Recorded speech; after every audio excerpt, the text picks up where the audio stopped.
Hozirgi kunda yosh oilalarda farzandsizlikka olib keladigan top 3 ta sabab.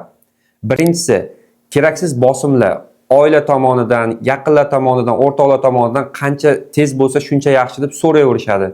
Natija bormi, natija bormi? Bu esa kelin bilan kuyovning aynan urug' bilan follikula yetilishiga yordam beradigan miya markazlarini bloklaydi. Ikkinchisi, kelinlarni juda ham erkatoy bo'lib ketishi. Nima desa hammasini olib beradi deb so'rayverasizlar. Shirinliklar, shokoladlar, kola, fanta bular hammasi follikulaning sifatini buzadi. Uchinchisi, to'ydan oldin keraksiz tekshiruvlarga borasizlar, kerakli tekshiruvlarni unutib qo'yasizlar. Erkakning urug'ining morfologiyasi, sifati, aktivligi ko'rilmaydi. Ayolda esa gormonlar umuman ko'rilmaydi. Bilmadim, pulni tejashga harakat qilasizlarmi, tushunmadim. Mana shunaqangi yosh oilalarga men imkon bermoqchiman va bugundan boshlab bepul konsultatsiyamni e'lon qilaman. Asosiy maqsadim sizlarni o'ylagan holatda pulinglar tejaladi va tezroq natija bo'ladi. Bosh og'rig'idan qutulasizlar va maza qilib yashaysizlar.